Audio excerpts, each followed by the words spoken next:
Bismillahirrahmanirrahim.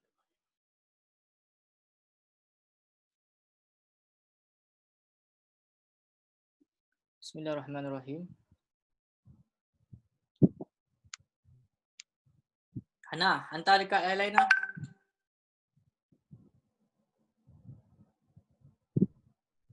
Okey. Tak on video lagi. Hantar lagi apa.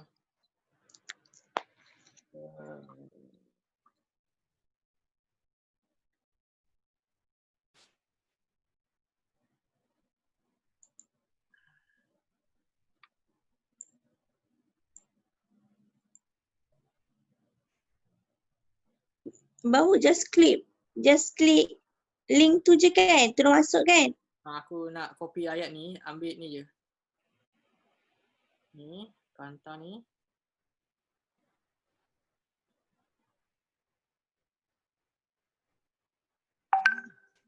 So, tadi tak ada masuk apa-apa pun tadi.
Saya tahu participate ada berapa orang.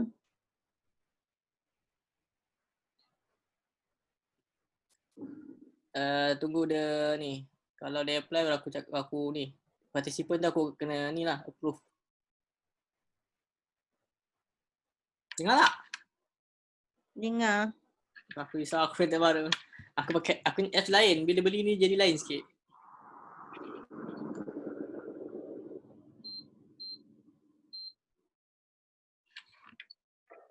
Bila aku turun je aku buat tu diorang apps. Ni. Farhan baru masuk, Farhan. Farhan nampak belum? Okey.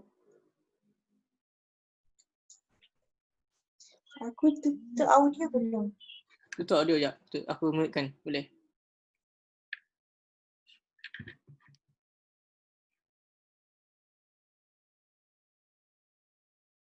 Okey.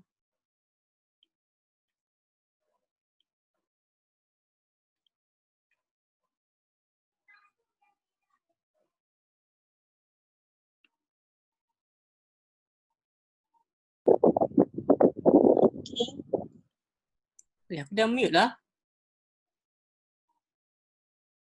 Oh, dia boleh.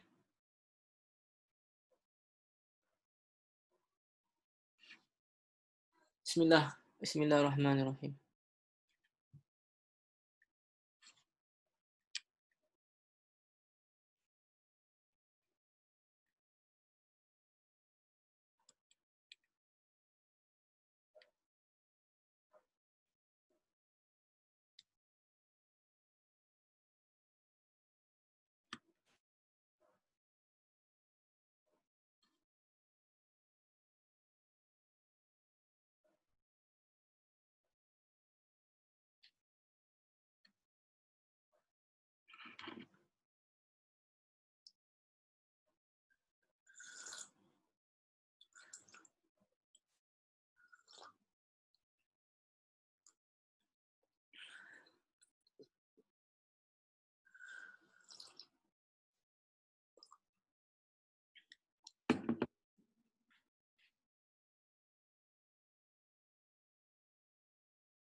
Assalamualaikum. Hai. Tak dengar lah. Tak dengar.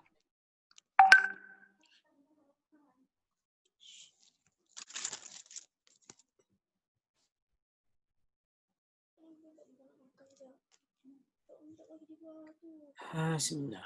Sebab orang lepas isyak ni. Dengar suara aku tak? Dengar tapi tak kuat sangat Tak dengar, kuat sangat. Tak dengar lah. Macam Tak dengar apa? Tadi dengar, sekarang macam kurang. Dah kurang dah. Bismillahirrahmanirrahim. Mana Kak Long ni?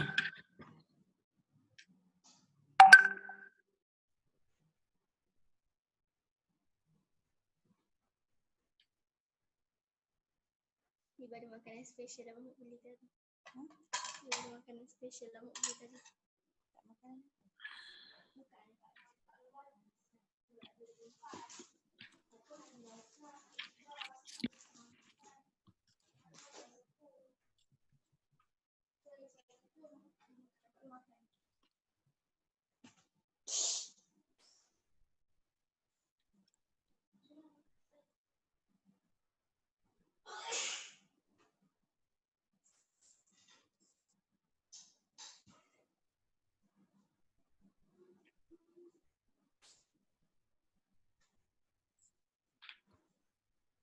Okey, semua nampak tak kitab ni? Hana? Nampak. Nampak? Nampak. Okey.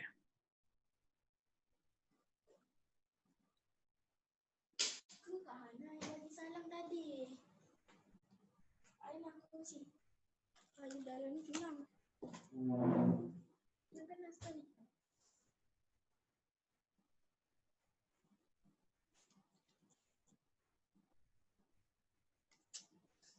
Boleh aku kalau bumi ni. Bagi lepaskan bumi. Ni aku dulu. Tak bagi lepaskan.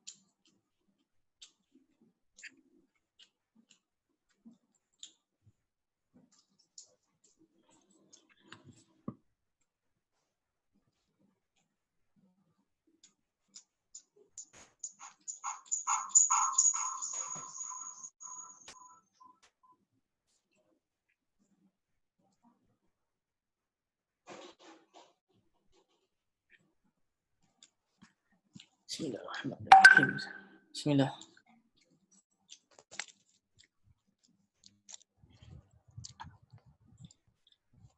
Muka dia bah. Okey, semua dah ada. Bismillah. Bah, ada orang bah. Semua ada bah. Allahui. Semua ada. Tak payah kata, tak payah tekan video. Okay. Boleh off video, boleh off siapa tak nak video, tak masalah. Bismillahirrahmanirrahim. Tunggu yang lain. Yang kan ni. Sekarang siapa? Tak adalah ingatkan baru nak cakap yang dia orang Mahmud Ali tadi. Itulah.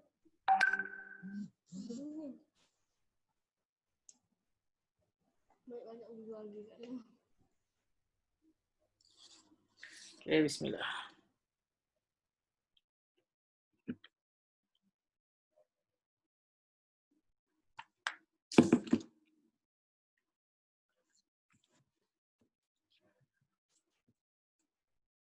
Okey, ada yang first time guna. Kita tengok kejap dekat chatting.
Okey, kita tunggu sebentar saja lagi.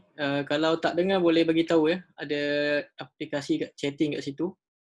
Boleh chat siapa yang menggunakan handphone atau menggunakan laptop. Kita memang asalnya memang target 9.30 sebab pukul 9 orang baru habis solat Isyak.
Bismillahirrahmanirrahim. Okey, bila kita boleh mula?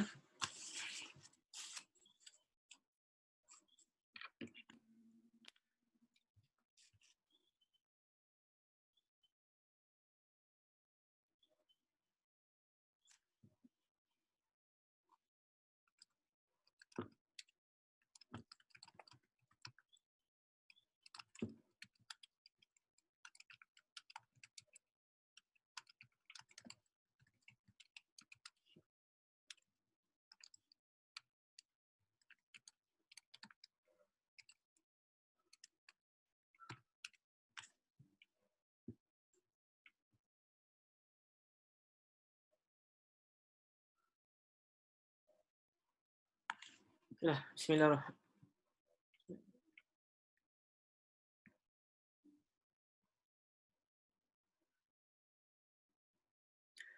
Okey, bismillahirrahmanirrahim. Assalamualaikum warahmatullahi wabarakatuh. Alhamdulillahirabbil alamin wassalatu wassalamu ala syafil anbiya mursalin wa ala alihi washabbihi ajmain. Rabbi shrah li sadri wa yassir li amri wahlul 'uqdatam min lisani yafqahu qawli. Okey, sebelum tu saya nak tanya, clear tak? Suara saya bimbang takut suara tak clear. Dan dah boleh nampak yang nota yang saya bagi. Ini adalah tajuk dia tentang hari tentang syurga. Dan saya memilih tajuk ini sebab kita sekarang ni musim kita kata PKPP, ya, peralihan, yang mana menimbulkan kegelisahan setelah hampir 3 bulan. Ramai di antara kita yang tidak dapat mencari rezeki, tidak dapat berjumpa saudara mara.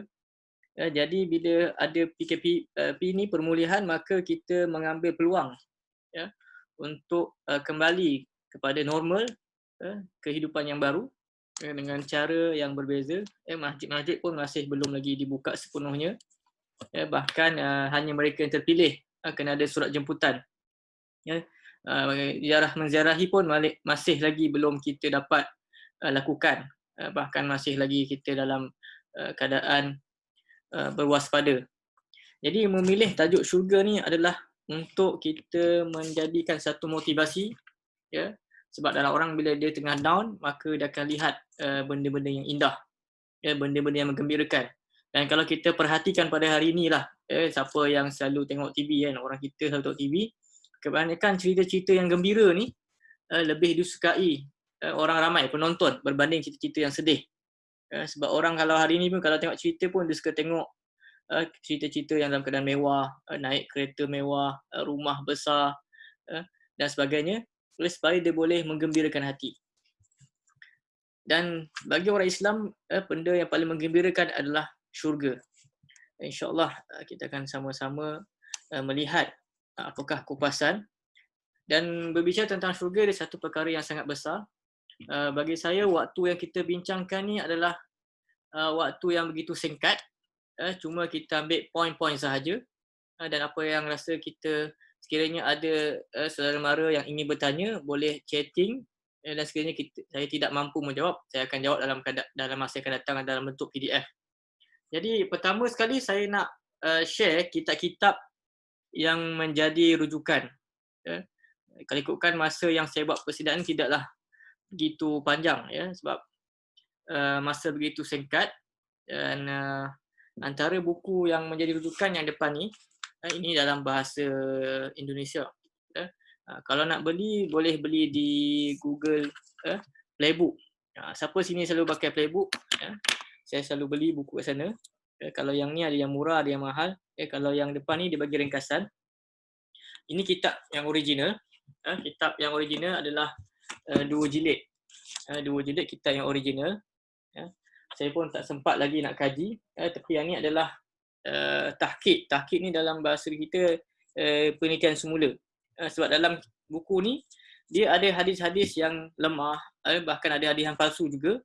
Jadi pentingnya kitab-kitab yang diteliti semula ni untuk kita baca dengan lebih yakinlah. Jadi nama kitab dia Hadi Arwah ila Bilal Afrah. Penulis adalah Ibn Qayyim Al-Zawjiyah. Beliau ni hidup pada tahun 691 Hijriah. Lebih kurang dalam 800 tahun lah daripada sekarang. Sekarang 1433 kan. 1440, sekarang 1440. 1440 Hijriah. Jadi benda ni dah lama dibincangkan. Ini antara kitab Arab. Dan juga saya ada satu lagi kitab Arab, iaitu tentang Yaum fil Jannah, sehari dalam syurga. Buku ni buku contemporary lah, buku latest. Ini antara yang saya sempat rujuk. Dan ada dalam bahasa Melayu. Buku bahasa Melayu ni kalau dalam Shopee boleh jual. Cuma ni cetakan yang lama lah. Saya beli sebelum saya pergi Madinah lagi. Saya beli 2012. Buku ni pun cetakan 2010. Dia punya kulit pun dah lusuh dah. So ini adalah terjemahan kepada kitab Hadi Afrah yang kita akan discuss dalam masa yang ringkas ni. Dan ada lagi kitab yang boleh kita rujuk, juga terjemahan Tazkirah, kitab Al-Qurtubi, juga 2 jilid. Buku ni menarik sebab dia cerita pasal hari akhirat, titian sirat, syurga, neraka, dan ni lebih detail lah, dia 2 jilid. Kalau sahabat-sahabat, keluarga semua yang rasa nak lebihkan kepuasan untuk kaji dalam bab ni, boleh akan dapatkan kitab macam ni. Dan banyak lagi lah, ini antara kitab-kitab ringkasan.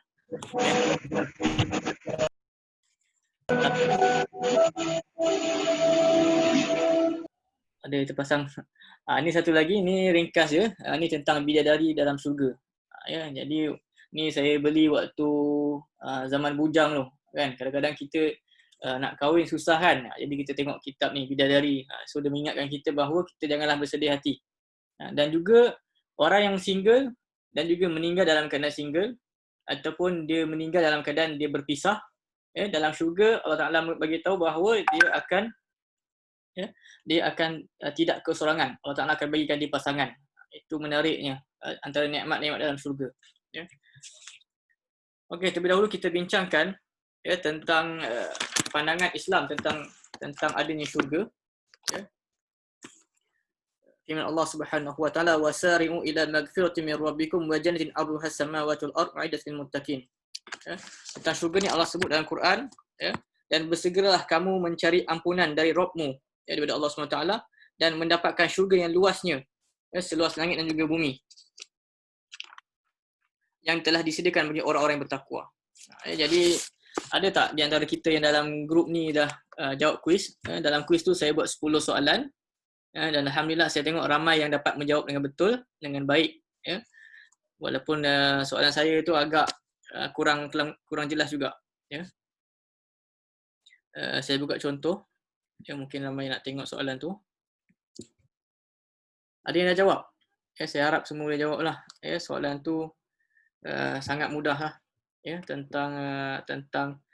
Tentang syurga sahaja.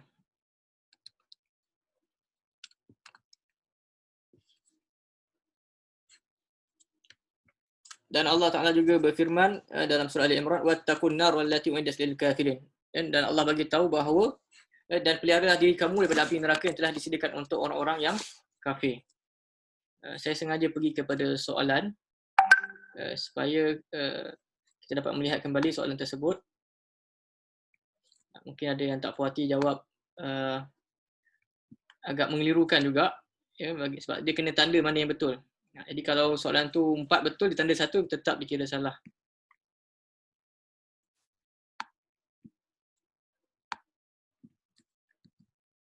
Siapa yang nak jawab boleh jawab. Jangan kita buka link ni.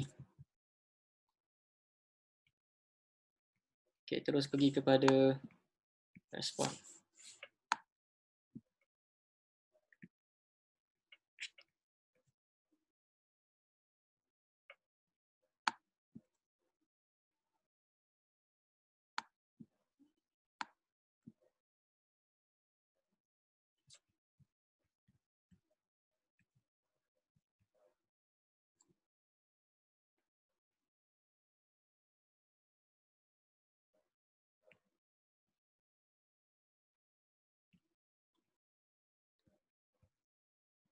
Okey, saya buka soalan ni supaya tuan-tuan boleh lihat kembali dalam soalan ni.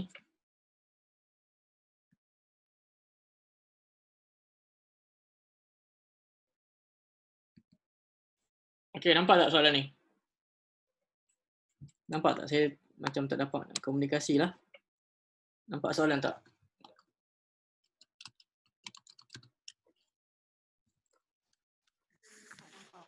Nampak tak soalan? Nampak. Okey, nampak Okey, untuk soalan yang pertama, syurga layak untuk golongan berikut. Jadi ramai mungkin yang buat kesilapan. Ini tentang nikmat Allah SWT yang diberikan kepada orang yang bertakwa. Jadi jawapannya mana? Jawapan adalah orang yang bertakwa dan juga orang Islam yang buat dosa besar dan juga pelaku maksiat. Jadi syurga ni layak untuk dua golongan berikut, iaitu orang yang bertakwa. Yang kedua, orang Islam yang buat dosa besar dan juga pelaku maksiat. Bermaksud bahawa ada umat Islam yang dia akan masuk syurga cuma lewat. Sebab apa? Mereka melakukan dosa-dosa besar dan juga melakukan maksiat. Jadi mereka ni layak masuk syurga, tetapi di akhir. Dan juga Nabi akan bagi syafaat kepada mereka, dan Allah juga akan bagi pertolongan. Allah akan mengeluarkan mereka dengan rahmat Allah SWT yang mana mereka akan dimasukkan dalam syurga. Yang ni ada golongan dalam Islam yang mana kita panggil golongan Khawarij, yang mana mereka ni mengkafirkan orang yang melakukan dosa-dosa besar. Dalam Islam, orang yang melakukan dosa besar ni dia tidak kafir. Kita kena jelas bahawa orang yang melakukan dosa besar ni tidak kafir, tetapi jatuh ke dalam fasik. Kita tidak sewenang-wenangnya menjatuhkan kekafiran terhadap seseorang yang Islam. Untuk saya bagi contoh, dalam kehidupan kita ni, para ulama ada letak 3, dalam ibadahnya ada 3. Kita panggil amalan hati, amal qulub. Walaupun sebenarnya dia ada perbahasan khusus tentang amal qulub. Saya tengok sini sebab kitab tu ada kat tepi ni, amal qulub 2 jilid. Jadi tentang amalan hati ni ada 3. Kita kena ambil note, ada 3. Yang pertama adalah cinta. Adalah cinta.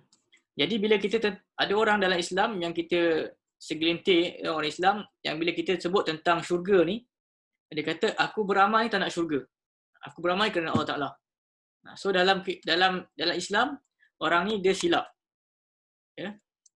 Sebab cinta mesti dengan cara yang tepat. Nanti saya akan jelaskan. Jadi yang pertama cinta, yang kedua adalah berharap, ar-raja. Yang ketiga adalah khauf, takut. Jadi 3 ni kena kena seimbang. Ya. Jadi orang yang berharap ni adalah orang yang tentang syurga, kita kena mengharap kepada Allah SWT, tetapi sebab tu saya kata dia seimbang. Ulama buat perumpamaan dia umpama burung. Ya. Burung dia ada berapa sayap? Ada dua sayap. Jadi satu ni berharap, satu ni takut. Ya. Satu ni adalah berharap, rojak. Dalam bahasa Arab rojak dan juga khauf. Khauf ni takut. Rojak ni adalah kita mengharapkan syurga Allah SWT. Sebab tu dalam hidup kena balance. Ada orang bila dia terlampau mengharap, jadi dia jadi apa? Dia akan jadi dalam Islam kita panggil murji'ah, ataupun dia kata dalam orang macam ni dia kata lebih kurang, ya, orang semayang tak semayang semua sama aje. Semua akan masuk syurga. So orang ni dia tak balance. Dia terlampau berharap kepada Allah SWT. Jadi dia kena balancekan dengan takut. Ya. Ada orang pula dia terlampau takut. Ya, sampai takut yang kita bincang nombor 2 ni lah, orang Islam buat dosa besar. Ya. Sampai dia kata orang yang berdosa besar dan melakukan maksiat pun tak masuk syurga. Dia terlampau dia berlebihan dalam takut. Dan kita kata tentang api neraka. Ya. Sebab tu orang yang orang berfikiran khawarij, dia mengatakan bahawa orang yang berdosa besar dan melakukan maksiat ni kekal dalam neraka selama-lamanya. Itu menurut mereka. Sebab dia terlampau takut. Dia berlebihan dalam takut sebab dia tak balance dengan berharap. Jadi orang Islam sepatutnya kena balance berharap dan juga takut. Kita mengharapkan syurga Allah Subhanahu Wa Taala dan kita takut dengan api neraka. Cuma dalam slot yang kita adakan malam ni kita tak bincang pasal api neraka lah. Kita bincang tentang iman-iman Allah Subhanahu Wa Taala. Ya. Dan ada ayat lagi Quran lagi yang menceritakan bahawa jazaohum inda rabbihim jannatu 'adnin tajri min tahtiha al-anhar khalidina fiha abada. Ini juga dalil bahawa tentang syurga. Balasan mereka di sisi Rabb mereka adalah syurga Aden. Adenin, yang mengalir di bawahnya sungai-sungai, mereka kekal di dalamnya selama-lamanya. Mereka kekal di dalamnya selama-lamanya. Jadi dunia ni adalah sementara dan juga syurga adalah kekal selama-lamanya. Dan ada ucapan-ucapan yang akan diberikan oleh bidadari yang mengucapkan kamu akan di sini berada selama-lamanya. Tidak akan ada lagi kepenatan. Itu antara ucapan-ucapan bidadari dalam syurga. Boleh kita teruskan yang kedua? Saya nak ada yang masuk sekejap. Okey. Soalan yang kedua. Ni kita basic lah. Ahlus Sunnah mengimani bahawa setelah manusia masuk syurga atau neraka tidak ada lagi kematian. Ya, bahawa itulah pengakhiran. Ya, tidak akan lagi dihidupkan atau dimatikan, itu selama-lamanya. Jadi nombor 2 ni tak patut salah lah. Nombor 3. Ini ramai yang ada juga tersilap. Neraka ada 7 pintu, syurga juga ada 7 pintu. Betul atau salah? Betul atau salah? Ya. Jadi jawapannya adalah salah. Ya. Sebab neraka memang ada 7 tetapi syurga ada 8. Dan para ulama menjelaskan bahawa kenapa syurga dilebihkan, ya, dilebihkan kerana menunjukkan rahmat Allah Subhanahu Wa Taala. Ya. Dan juga ini berbalik kepada soalan nombor 1 tadi, ya, tentang rahmat Allah Subhanahu Wa Taala. Ya. Ya, nombor 1, kalau kita pernah dengar kisah ada ahli ibadah abid dalam Bani Israel yang mana dia beribadah 1000 tahun. Tetapi kita tahu apa kesudahannya. Adakah dia masuk syurga atau masuk neraka? Kita tahu dia masuk neraka. Sebab apa? Dia mempertikaikan nikmat yang dia mempertikaikan solat dia. Dia kata aku ni solat 1000 tahun. Jadi Allah menjawab bahawa segala ibadah yang kamu buat tu tak sama dengan nikmat mata yang Allah bagi, nikmat penglihatan. Jadi dia dimasukkan dalam api neraka. Yang kedua, ada satu kisah bahawa ada seorang pelacur bahawa dia masuk syurga dengan sebab amalan dia bagi minum anjing. Bagi anjing minum air lah. Jadi nampak orang buat dosa besar pun boleh masuk syurga dengan rahmat Allah Subhanahu Wa Taala. Sebab tu tuan-tuan yang dirahmati Allah Subhanahu Wa Taala, ya, dalam Islam kita mengatakan bahawa poin yang kedua ni iaitu orang Islam yang buat dosa besar dan pelaku maksiat ni dia berada di atas kehendak Allah Subhanahu Wa Taala. Ya, Allah Subhanahu Wa Taala berhak masukkan orang yang berdosa besar dan pelaku maksiat dalam neraka disebabkan keadilan Allah Subhanahu Wa Taala. Sebab mereka buat maksiat maka Allah berhak masukkan mereka dalam neraka. Tetapi Allah Subhanahu Wa Taala juga berhak masukkan mereka dalam syurga dengan rahmat Allah Subhanahu Wa Taala. Sebab tu kita kata yang orang bertakwa ni confirm, tetapi yang nombor 2 ni berada di atas kehendak Allah Subhanahu Wa Taala. Adapun orang munafik, dia berada di dalam api neraka yang paling bawah. Orang munafik, orang kafir ni, orang munafik lagi dahsyat. Dalam Quran fi asfal minan nar, di dalam api neraka yang paling asfal, yang paling bawah. So orang kafir atas, orang munafik lagi bawah. Orang munafik ni dia merosakkan Islam dari dalam, berpura-pura Islam. Okey, jadi kita jelas bahawa syurga ada 8 pintu. Ya. Dan yang soalan yang keempat, saya bertanya tentang syurga ada pintu, ya, dan berapakah luas pintu syurga. Ini juga dalam hadis, dan jawapan adalah antara Mekah dan juga Hajar. Kita tak boleh bayang. Sebab tu tuan-tuan dan Allah SWT, benda-benda dalam benda gaib seperti syurga ni adalah yang kita tahu namanya, tetapi kaifiat dia, cara dia, bentuk dia kita tak tahu. Sebab tu Al-Quran kata kita dalam syurga pun diberi buah-buahan. Ada orang kata sama, macam namanya sama, tetapi cara dan juga berbeza. Cara dan rasanya berbeza. Kita pun tak boleh bayang di mana dalam hadis mengatakan bahawa anggur seperti buih, kan? Jadi tak boleh bayang. Jadi syurga ada pintu, dan luas pintu syurga adalah antara Mekah dan juga Hajar, iaitu 1160 km. Kita hari ni tak boleh bayang lah. Kalau kita pergi Masjid Nabawi tu pun orang dah cukup suka lah tengok pintu Masjid Nabawi besar, kan? Siapa yang pernah ambil gambar kat Masjid Nabawi tahulah pintu Masjid Nabawi. Dikatakan dia punya pintu tu berat dia 3 tan. Pintu kayu yang golden tu 3 tan. Itu dunia. Tetapi di akhirat, di syurga Allah Subhanahu Wa Taala, antara Nabi bagi tahu antara Makkah dan juga Hajar. Jaraknya lebih kurang saya letak sini 1160 km. Ini berikut saya discusskan soalan ni, takut ramai yang nak tahu kenapa jawapan dia, ya. Berikut merupakan ciri-ciri pintu syurga, tandakan mana yang betul. Ya. Jadi syurga ni ada pintu-pintu dia. Ya. Jadi jawapan yang betul adalah yang mana? Yang pertama adalah pintu pertama tempat masuk tetamu, itu malaikat. Sebab tu tuan-tuan, dalam Quran mengatakan bahawa kita di dalam syurga akan menjadi mulk, iaitu raja. Ya. Bahkan orang yang paling rendah dalam syurga ada banyak tingkatan. Orang yang masuk syurga paling rendah, dia punya kekuasaan Allah Ta'ala bagi, dia punya kerajaan dia 10 kali ganda kerajaan di dunia. Jadi mungkin saya nak tanyalah, tapi macam dalam grup ni senyap, saya mute kan ke? Dalam siapa yang nak dapat syurga yang paling rendah? Ada tak yang dapat? Mungkin sini kita tak angkat tangan, tak nampak. Ya? Ada siapa yang nak dapat syurga yang paling rendah? Ya? Tak ada. Tak ada yang dapat. Semua nak ni. Tapi syurga yang tinggi ni punya amalan pun kena hebat lah. Antaranya bangun malam. Itu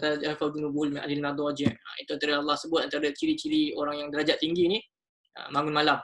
So itu kita semua tak nak yang rendah kan. Tapi yang rendah itulah hakikatnya bahawa dalam hadis mengatakan bahawa dia diberikan kerajaan 10 kali kerajaan dunia. Mungkin hari ni kita tengok raja yang paling kaya, raja apa? Jadi diberikan 10 kali ganda kerajaan dunia. Itu yang paling bawah. Ya.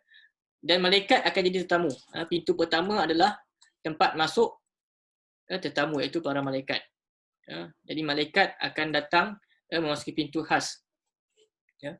Yang kedua, pintu kedua adalah tempat masuk isteri-isteri. Ya, ada juga pintu khas untuk isteri-isteri dan juga bidadari. Yang ketiga, ya. Jadi jawapan pertama betul, yang kedua betul, yang ketiga pun betul. Pintu ketiga tempat untuk melihat penghuni neraka. Jadi pintu ni kita boleh buka dan juga boleh tutup. Sebab apa Allah Ta'ala bagi pintu ketiga ni? Sebab setiap kali orang dia akan buka pintu ketiga ni, dia akan rasa nikmat syurga. Dia kata beruntung aku dah masuk syurga, dia akan lihat neraka. Bahkan kalau kita tahu ada juga dialog di antara ahli neraka dan juga ahli syurga. Ya, ada dialog. Kita orang masuk syurga dia boleh berdialog dengan ahli neraka. Ya. Yang keempat, ya, ni antara kenikmatan yang paling besar, iaitu pintu bertemu dengan Tuhan. Yang mana di dalam syurga ada waktu dan juga tarikh, ada waktu dan juga hari untuk bertemu dengan Allah Azza wa Jal. Ya. Dan syurga ni banyak tingkatan, ya. Dan tingkatan yang paling atas adalah yang paling dekat dengan Allah Subhanahu Wa Taala. Ya. Jadi pintu yang paling dekat, tingkatan yang paling dekat adalah tingkatan yang tingkatan paling tinggi adalah yang paling dekat dengan Allah Subhanahu Wa Taala, iaitu Jannatul Firdaus. Ya. Adapun pintu kelima, pintu bertemu dengan Rasulullah, tidak ada. Ya. Sebab di antara amalan, di antara program di syurga adalah aktiviti ni adalah ziarah menziarahi. Ya.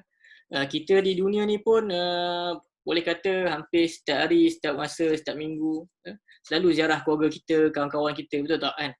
Hatta PKP pun ramai curi-curi keluar pergi ziarah. Bahkan ada ajar jalan belakang lagi nak pergi cross border dan sebagainya kan. Tetapi di syurga, itulah aktiviti kita. Kita akan ziarah menziarahi. Ya. Nanti saya sebut tentang umur-umur ahli syurga. Ya, ada umurnya sekitar 30 tahun. Umur semua 30 tahun. Okey, yang keenam.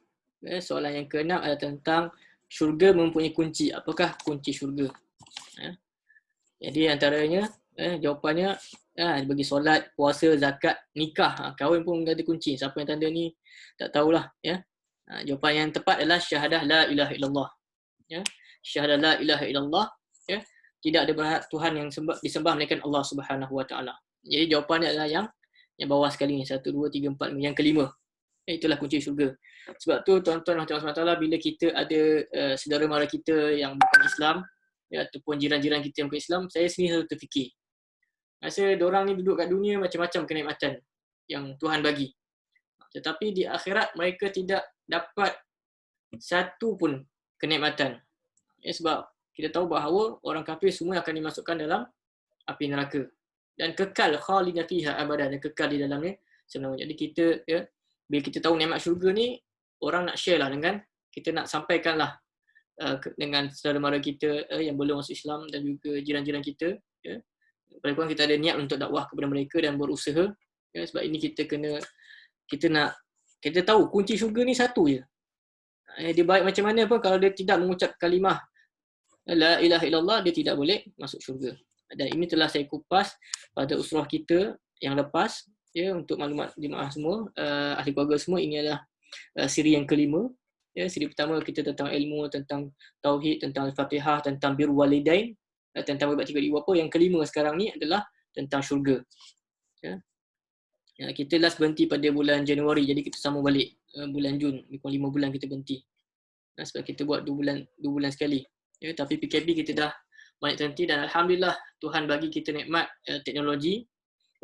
Sebab setiap apa yang Tuhan anugerahkan kepada kita, kita kena manfaatkan. Ada handphone, ada laptop, semua, jadi kena manfaatkan untuk meraih syurga. Sebab kita nak masuk syurga ni, dia bukan free.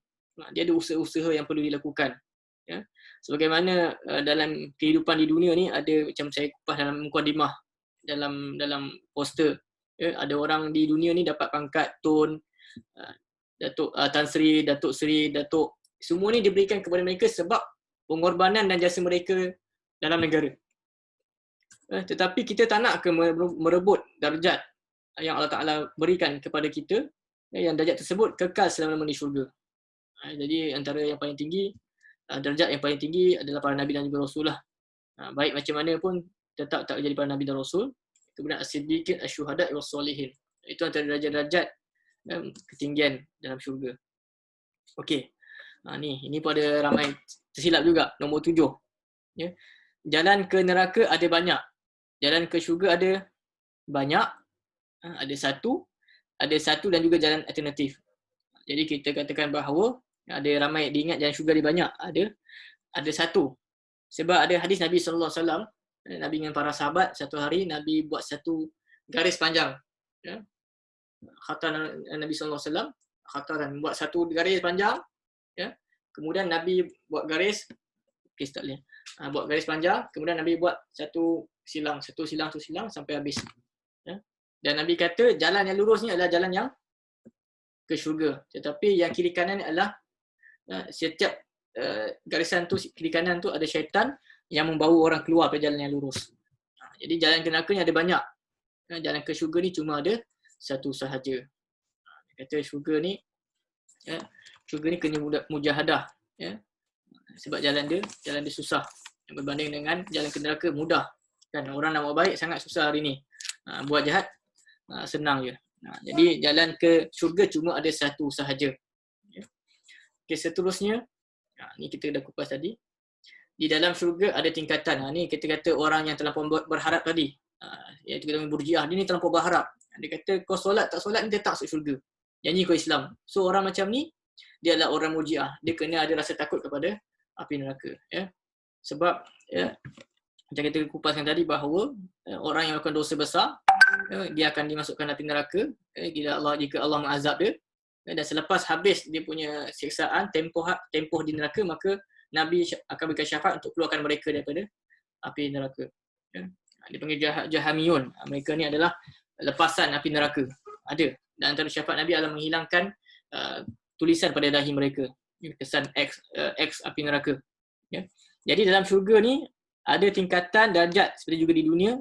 Ada tingkatan darjat seperti ni saya tulis seperti Tun, Tan, Sri, Datuk Sri dan lain-lain. Ni nak bagi faham lah. Jadi dalam syurga ni ada tingkatan dan juga darjat. Saya suka berkongsi tentang doa yang kita selalu baca selepas habis azan.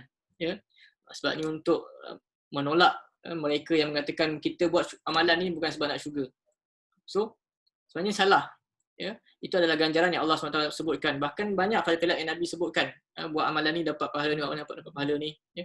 Jadi kita selalu baca lepas azan, Allah rabbah hazidat tamah da'ati tamah wassalatul qamah ati Muhammad wasilatul wal fadilah. Berikan kepada Nabi Muhammad ati Muhammad wasilatul wal fadilah. Saya tulis kat sini. Wasilatul wal fadilah. Wasilatul wal fadilah. Saya tag semua. Jadi kita doa kepada Allah SWT selepas solat ati Muhammad wasilatul wal fadilah. Terjemahan dia ati Muhammad, ya Allah, kau berikanlah kepada Nabi Muhammad wasilatul wal fadilah. Wasilatul fadilah ni apa? Ini adalah tingkatan syurga yang paling tinggi. Dalam syurga banyak tingkatan, tetapi ada satu tingkat ni, iaitu tingkat tersebut hanya milik satu orang sahaja. Milik itu satu orang. Jadi Nabi Muhammad SAW minta kepada kita umat Nabi Muhammad untuk minta kepada Allah Subhanahu Wa Taala, minta al-wasilah wal fadilah. Satu tempat yang paling tinggi dalam syurga. Tempat ni yang satu orang je dapat. Jadi Nabi Muhammad SAW minta kita berdoa Allah SWT supaya dapatkan Nabi SAW wasilah wal fadilah. Tempat yang paling tinggi dalam syurga. Syurga Firdaus ada lagi paling tinggi, iaitu satu orang saja yang boleh dapat. Soalan ke-9. Ni dalam hadis. Makanan pertama yang dihidangkan kepada penghuni syurga adalah ada setengah jam ni habis. Makanan pertama yang dihidangkan kepada penghuni syurga adalah yang pertama nasi arak mandi. Mungkin ada siapa yang jawab, saya pun tak tengok lagi. Yang kedua hati ikan paus. Yang ketiga, ni mungkin kalau yang jawab ni Melayu lah, nasi lemak sambal kerang.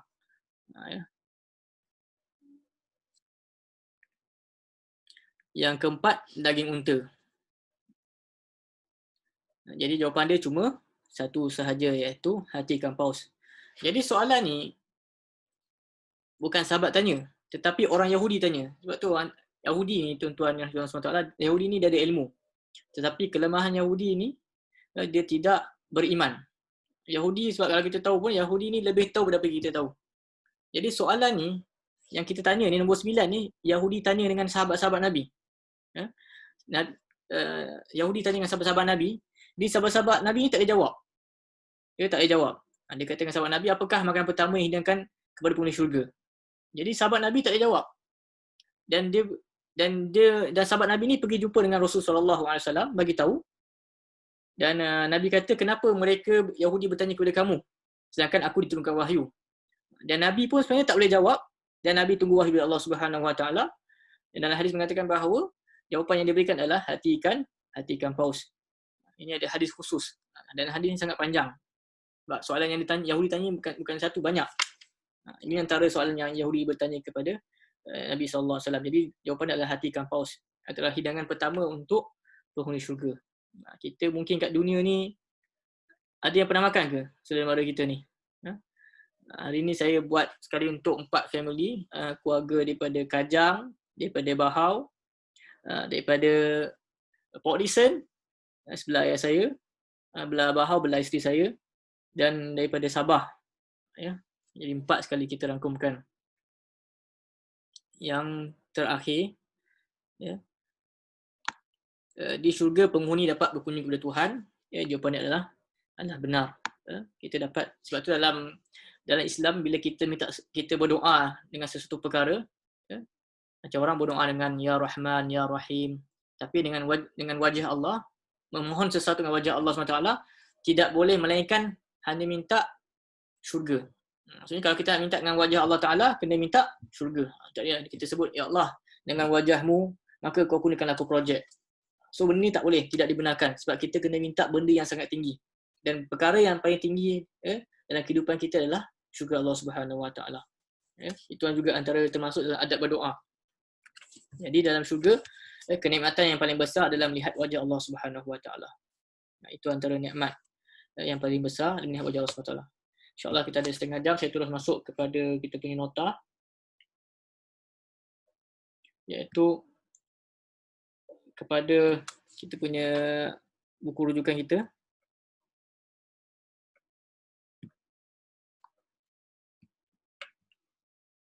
Nampak tak buku ni balik? Aku tak jumpa dah. Nampak tak buku ni?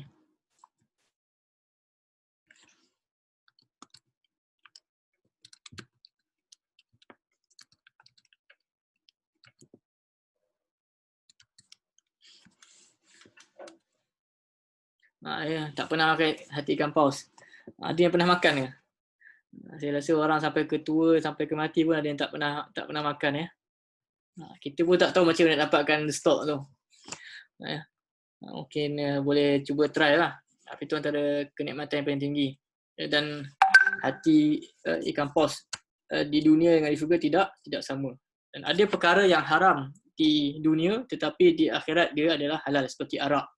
Arak di akhirat adalah halal.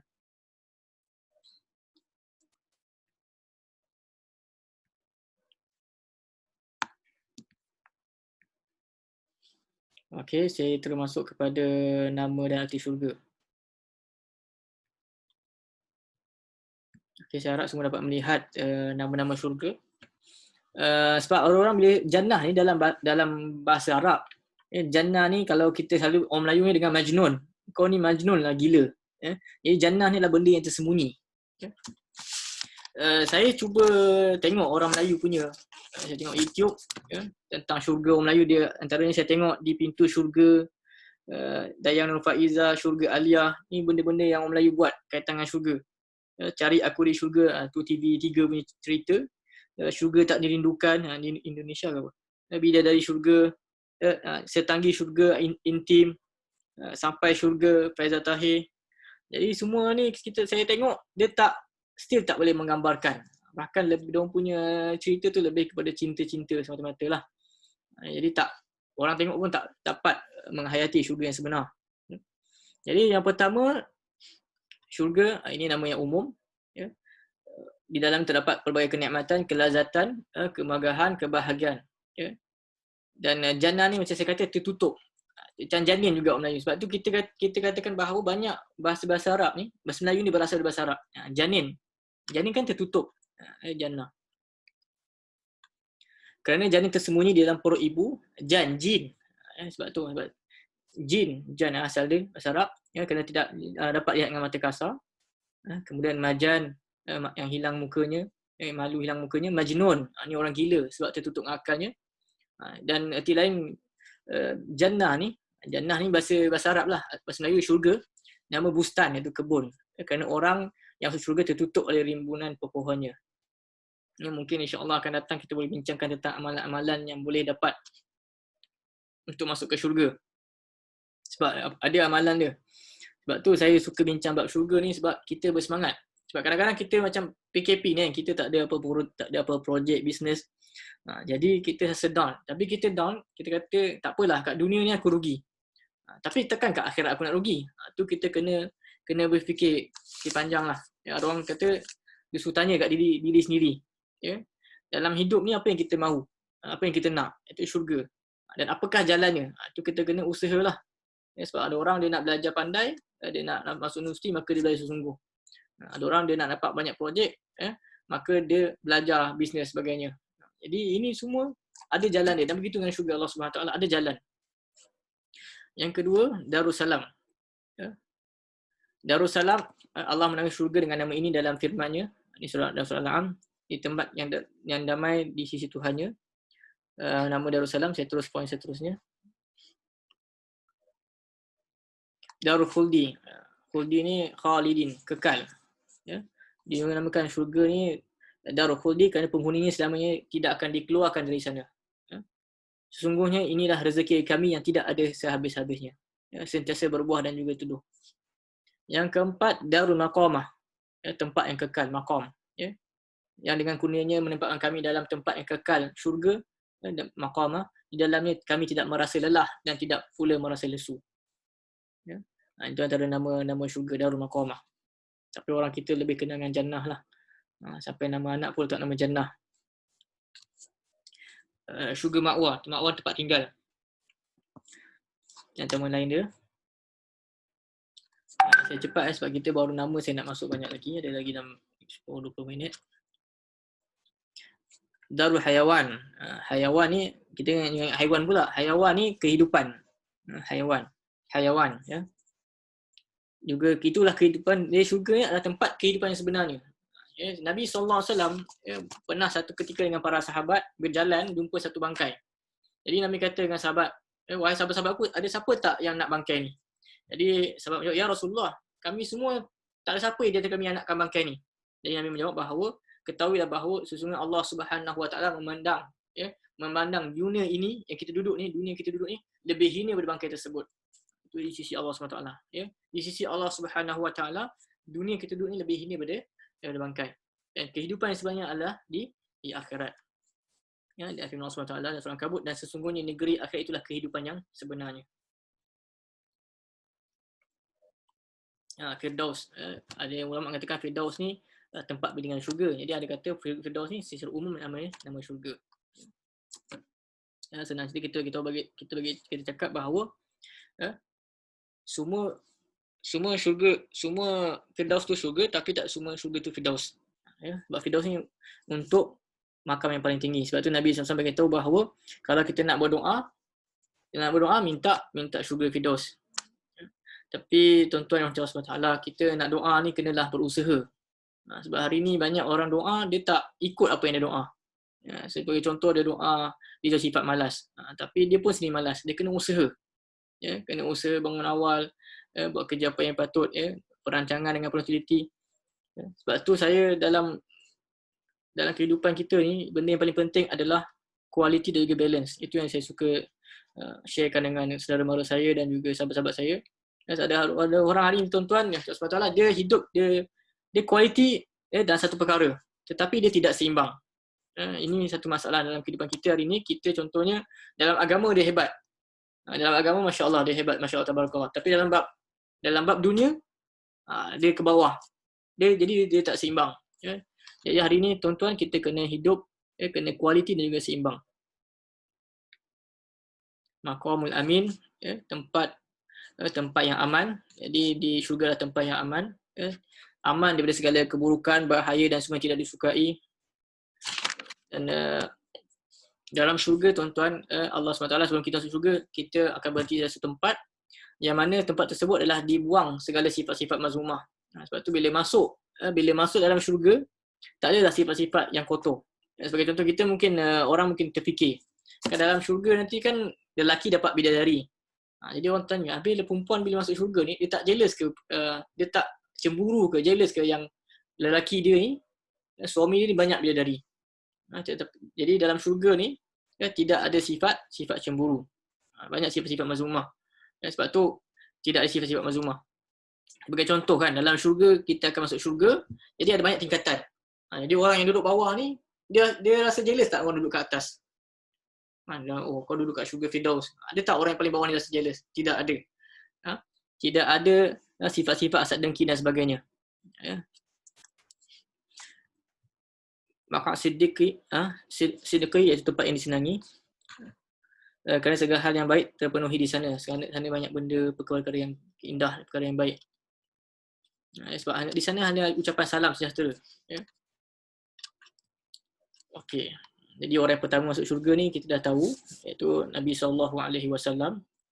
Walaupun mungkin ada saudara mara yang pernah dengar kisah Nabi SAW tanya Bilal, wahai Bilal, kenapa aku dengar tapak kaki kau di syurga?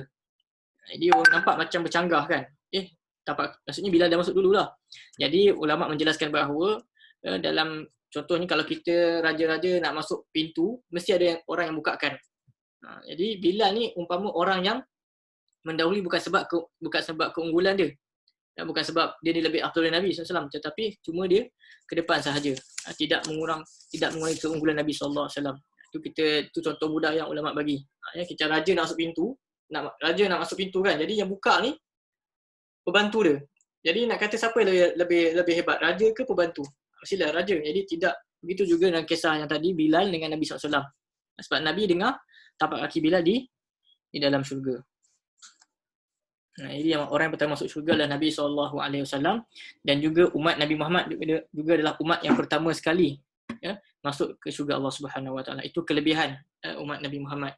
Jadi kita ni tak perlu menunggu lama. Walaupun umat-umat yang lain telah diberi buku catatan amalan, ini disebutkan dalam kisah hari akhirat, tetapi kita dapat buku catatan amalan lambat, tetapi kita masuk syurga daripada umat-umat yang lain. Kita tak masuk bab ni, kita tengok poin yang seterusnya. Nombor 15 ni nampak tak? Nombor 15 ni, bab 15, ni saya tak sentuh. Sebenarnya bab ni dia ada satu buku khas. Menarik untuk bincang ni. Masa pun lagi dah 15 minit. Golongan yang masuk syurga tanpa hisap. Benar. InsyaAllah. Okay. Benar. Okey, terima kasih Tuan Hamdi, Haji Hamdi. Daripada Kelang. Okey, golongan yang masuk tanpa hisap ni kita tak share. Tapi akan ada yang masuk. Kita bagi tahu saja, bagi hint. Dan dia orang ni 70,000 ni sangat dahsyat. Sabda Nabi SAW, golongan dari umatku yang berjumlah 70,000 akan masuk syurga. Wajah mereka saya bacakan bulan purnama. Jadi syurga ni, dia masuk syurga tanpa hisap. Dia tak perlu lalu mizan, titian sirat semua, dia terus masuk. Jadi antara Ukasyah lah. Ukasyah dapat. Sabar kebihan Ukasyah. Ni jawapan ni. Engkau telah dilauhi oleh Ukasyah. Jadi Ukasyah antara yang masuk syurga tanpa hisap. Jadi kita tak bincang bab ni sebab bab ni dia punya level tinggi. Macam saya katalah, Datuk Sri Tan Sri punya level. Kan? Saya bagi satu contoh. Dia punya, dia tak, kuota dia tak banyak, 70,000 je. Jadi kita berdoa kepada Allah SWT dapat masuk syurga tanpa hisap ni, tapi dia punya syarat dia saya bagi tahu yang pertama. Satu syarat yang pertama. Antara syarat pertama, dia ni syarat pertama, sebab kadang-kadang kita cakap dia tak jelas. So saya tulis. Syarat pertama, tidak minta diruqyah. Tidak minta diruqyah. Saya risau ni dalam grup kita ni walaupun ramai, tapi yang responnya seorang je. Ada kita yang masuk. Okey. Okey, ni jawapan dia. Dia ada banyak lagi syarat dia. Antara label 70,000 ni label dia. Jadi saya nak tanya dengan ahli keluarga semua, salah ke kita minta ruqyah? So minta ruqyah ni, minta contohnya kita sakit kan, ustaz tolong bacakan doa kat saya, tolong bacakan 3 kul. Senang kita panggil Darul Syifa lah kan, panggil Darul Syifa, bacakan kepada kita. Baca 3 kul dan sebagainya. So dalam Islam benda ni tak salah. Bahkan sahabat Nabi ada yang buat ruqyah kepada orang lain. Maksudnya dia sakit, dia panggil baca, sahabat baca. Jadi kenapa syarat antara ciri-ciri ni, ciri-ciri 70,000 ni, antara ciri-ciri dia banyak antara ciri-ciri dia ni, dia tidak minta ruqyah ni, tidak minta, maksudnya dia tak minta tolong orang lain, dia minta direct dengan Allah Subhanahu Wa Taala. Maksudnya tawakal dia tinggi. Dia kata aku tak minta dengan manusia, aku minta dengan Allah Subhanahu Wa Taala. So nampak tak dia punya level ni? Ni derajat-derajat level tinggi ni. Kita bukan bincang pasal masuk syurga cepat lambat, ni bincang pasal fast track. Saya panggil ni fast track. Dia masuk syurga tanpa hisap. Dia tak ada checkpoint. Tak perlu nak mizan kontarah. Baru ni ada pak cik kita tanya kontarah tu apa kan. Tak perlu bagi kontarah. sampai terus masuk syurga Allah Subhanahu Wa Taala. Ini level tinggi. So kita tak pergi bab ni. Tapi saya bagi satu tu dia punya point. Ciri-ciri syurga ni yang ramai nak tahu. Ya, banyak detail. Ciri-ciri syurga. Yang memang tak boleh dibayangkan. Alhamdulillah, Masya Allah. Memang tak dapat kita bayangkan ya. Menyebabkan kita rindu nak masuk syurga Allah SWT. Sebab memang Nabi Adam kan daripada syurga. Cuma atas ujian Allah SWT maka Nabi Adam dikeluarkan. Dan kita berdoa kepada Allah SWT supaya dapat kita kembali ke dalam syurga Allah SWT. Ya. Daripada Abu Dzar radhiyallahu anhu bahawa Rasulullah sallallahu alaihi wasallam bersabda, aku dimasukkan dalam syurga, ternyata di dalamnya terdapat bangunan-bangunan tinggi dari permata dan tanahnya kasturi. Ya. Tanah kasturi. Siapa pernah ada minyak wangi kasturi kat sini? Ya, kecil macam ni pun dah satu lebih kan. Itu dunia punya. Ya. Tanahnya daripada kasturi, bangunan-bangunan tinggi. Dalam syurga ni banyak bangunan-bangunan tinggi. Dan dalam lagi tinggi dia punya bangunan, lagi tinggi dia punya makam. Ya. Dan saya nak bagi contoh lah sebab hari ni sebenarnya saya agak penat sebab daripada tengah hari keluar di Puchong, di KL ada urusan buku. Jadi saya pergi KL ni banyak bangunan-bangunan tinggi. Banyak kondominium yang sangat tinggi dan mewah. Dan lebih luas daripada rumah yang ada di bawah. Rumah semi ke rumah lot banglo ke rumah di atas tu, kondominium tu lebih luas. Dan harga dia juta-juta. Ya. Ada satu yang paling dekat dengan tempat kerja adik saya, Halimah. Ya. Kita tengok kondo tu, Masya Allah. Kita ingat harga dalam 1,200 kan. Tanya dengan orang situ, sewa bulanan saja 3,000 lebih. Ya. Itu saya nak bagi tu contoh dunia. Tetapi di akhirat, ya, dibagi tahu bahawa banyak bangunan tinggi. Dan dibagi tahu bahawa bangunan tinggi itu adalah level manusia. Ya, level orang yang layak. Dan dalam hadis mengatakan bahawa ahli Quran ni kelebihan orang yang hafal Quran. Ya, kata Allah SWT, bacalah sehingga mana ayat yang kamu baca di dunia, yang kamu hafal. Sesungguhnya itulah tempat kamu, kedudukan kamu di akhirat. Maksudnya nanti dia akan baca di akhirat, nanti dia akan baca ayat Quran yang mana dia hafal. Dan di mana dia berhenti, itulah dia punya kedudukan. Kalau dia boleh hafiz sampai atas, so lagi tinggi. Dan untuk pengetahuan semua bahawa yang paling tinggi adalah yang paling dekat dengan Allah Subhanahu Wa Taala. Kita terus kepada binaan dia. Wahai Rasulullah SAW, wahai Rasulullah, ceritakan kepada kami tentang syurga. Apakah bahan bangunan di sana? Kita mungkin kat sini pakai tanah liat, itu adalah rumah lama lah. Tetapi Masya Allah, ya, baginda sallallahu alaihi wasallam menjawab, batu bata emas, bata perak, simen kasturi, ya, kerikil intan dan yakut, dan tanah za'faran. Za'faran ni siapa pernah tengok za'faran? Za'faran ni raja segala herba. Siapa yang selalu masak nasi Arab ni tahulah za'faran. Kalau masak nasi Arab tu za'faran letak selai 2 helai je.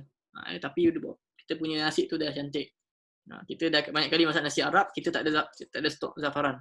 Sebab za'faran ni susah nak dapat. Nak beli pun susah nak dapat. Tapi di syurga, tanah za'faran. Ya. Memang tak terbayangkan di akal. Ya, itulah nikmat Allah SWT bagi kepada orang-orang yang bertakwa, yang masuk ke syurga. Batu-batu daripada emas, daripada perak, simen kasturi, kerikil dari intan dan juga yakut. Ini antara batu-batu permata dan tanah za'faran. Siapa yang masuk syurga, dia merasakan kenikmatan dan tidak akan merasakan susah, dia kekal, tidak akan mati. Sebab itu kita kena berdoa Allah supaya dapat masuk syurga. Okey. Itu ciri-ciri syurga.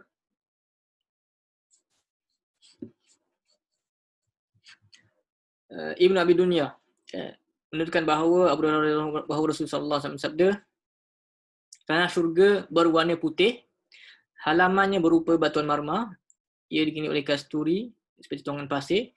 Di dalamnya terdapat sungai-sungai yang tersusun. Dalam syurga ada banyak sungai. Saya tahu sahabat-sahabat semua saudara mara suka baca surah Al-Kautsar. Inna a'tainakal kautsar. Al-Kautsar tu ada dua pandangan. Satu kata di pada Mahsyar, telaga Nabi SAW, ada satu ayat mengatakan sungai dalam syurga, Al-Kausar, sungai Nabi SAW. Zaman dulu tu kalau kita kat Malaysia ataupun tanah Arab ni, siapa yang ada sungai ataupun pergi, dia orang kaya lah. Di sana, di dalamnya terdapat sungai-sungai yang tersusun.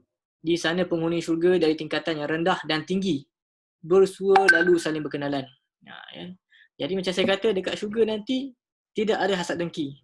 Orang tengok pangkat tinggi, pangkat rendah. Macam di dunia ni mungkin ada hasad dengki. Macam mana dia berdapat Datuk Seri, Tan Seri? Apa dia buat? Dia beli ke? Kan, sampai petikai kan? Sedangkan itu adalah anugerah daripada Sultan. Itu contoh. Dan kita, orang tanya, nanti aku kat syurga, dia fikir pasal syurga lah.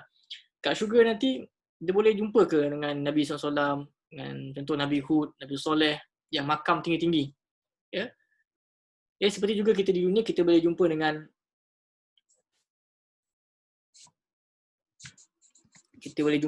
berjumpa dengan nampak buku tak? Hilang. Boleh jumpa dengan Datuk dan sebagainya. Di akhirat pun kita boleh berjumpa. Maksudnya kita boleh jumpa dengan penghuni tingkatan rendah dan tingkatan tinggi. Dan Allah Subhanahu Wa Taala lalu menghembuskan angin rahmat, lalu tersebarlah wangi kasturi. Dan seorang lelaki pulang menemui isterinya dalam keadaan yang semakin anggun dan wangi. Jadi bila Allah Taala hembuskan angin tersebut, angin rahmat, maka wangi kasturi, maka lelaki ni bila dapat angin tu, maka dia jumpa isteri dia, maka dia semakin anggun dan semakin wangi. Ini juga antara cerita tentang di syurga juga ada pasar ataupun dalam bahasa moden shopping complex. Syurga ada. Di syurga ada shopping complex. Kita mungkin kalau kat sini siapa duduk kat mana? Putrajaya, IOI ke, Mid Valley ke, rasa dah terbesar dan sebagainya kan. Tetapi di syurga juga ada dan lebih mewah yang kita dapat gambarkan. Sebab ada orang, ni ada, sebab mungkin kita tak sempat nak kupas. Lagi 5 minit. Ni syurga ni, sesungguhnya di syurga terdapat kamar, bilik yang bahagian luarnya terlihat daripada bahagian dalam dan bahagian dalamnya terlihat daripada bahagian luar. Untuk siapa? Nabi sebut. Untuk orang yang memberikan makan, berkata baik selagi berpuasa dan melaksanakan solat malam di saat orang terlelap tidur. Ini antara dia dapat kelebihan. Bismillah.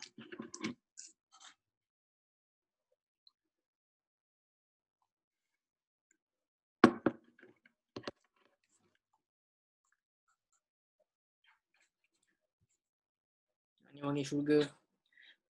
Kita tuan-tuan dan puan-puan di syurga tidak ada peluh, tidak ada penat, tetapi ada kentut. Ini antara yang menarik lah. Mungkin di dunia ni kentut ni tercela. Tetapi di syurga kentut adalah satu perkara yang membanggakan. Disebut Al-Quran, khitamu mix. Kentut ahli syurga ni berbau kasturi. Maka mereka akan berlumba untuk berkentut. Itu antara nak bagi tahu tentang kenikmatan syurga ni. Jadi wangi syurga. Jadi wangi syurga ni sangatlah jauh. 70 musim gugur. Dan nak katanya boleh dia punya bauan dia begitu kuat. Ada kata 70 tahun. Jadi kita terus bincang apakah yang dalam syurga. Darjat. Ini darjat. Ini telah kita kupaskan tadi. Hadis tentang wasilah. Wasilah ni adalah untuk Nabi SAW. Kita selalu doa. Allah Rabb hazil ihda' kitama wassalatul qawimah ati Muhammad wasilatul fadilah ya Abdul Karim Muhammad wasilah. Wasilah dia untuk Nabi Muhammad SAW. Ini telah kita sebutkan tadi. Rasulullah SAW bersabda, Musa bertanya kepada Tuhannya, siapakah penghuni syurga yang paling rendah? Tuhan menjawab, orang yang datang setelah para penghuni syurga masuk syurga. Lalu dikatakan, maksudnya dia ni orang yang paling last masuk syurga. Orang yang datang setelah penghuni masuk syurga. Dia last sekali masuk syurga. Dia berkata, Tuhanku, bagaimana mungkin itu terjadi sementara orang telah masuk syurga, telah masuk syurga tempat tinggal yang memperoleh bagiannya.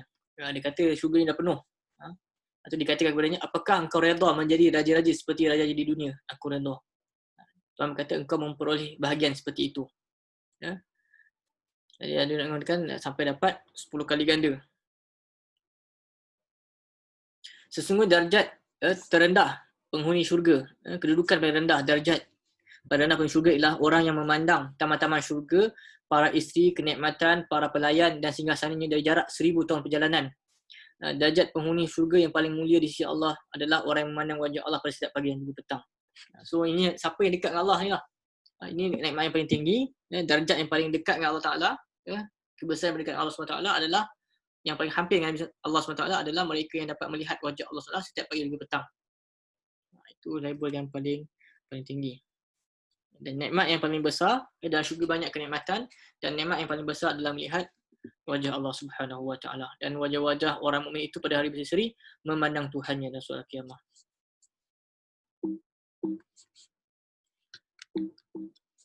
Okay. Ini kita bagi tahu dalam syurga ada announcement, pengumuman yang dikumandangkan. Ada pengumuman. Ya, selalu ada pengumuman dalam syurga. Ya. Begini sama-sama sabda, seseorang menyeru, telah tiba saatnya bagi kalian untuk rehat, untuk sihat. Maka kalian tidak akan pernah sakit selama-lamanya.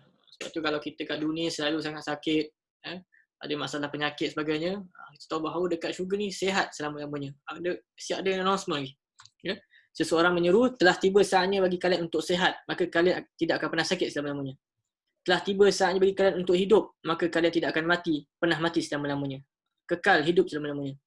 Telah tiba saatnya bagi kalian untuk menjadi muda, maka kalian tidak akan pernah menjadi pikun ni tua selama-lamanya. Telah tiba saat baginya kalian untuk mencapai kenikmatan, maka kalian tidak akan pernah merasa bosan selama-lamanya. Ini dalam Quran sebut. Ya. Sebab ada orang dia ingat bila dalam syurga ni bosan, dapat benda nikmat ni tidak akan bosan. Itu dalam surah Abasa ada sebut. Ya. Sebut tentang bosan. Tidak ada istilah bosan dalam syurga Allah Subhanahu Wa Taala. Bahkan nikmat semakin bertambah. Kenikmatan semakin bertambah. Tentang pohon, dalam syurga ada pohon, dalam syurga ada buah-buahan, kurma dan juga delima, banyak lagi.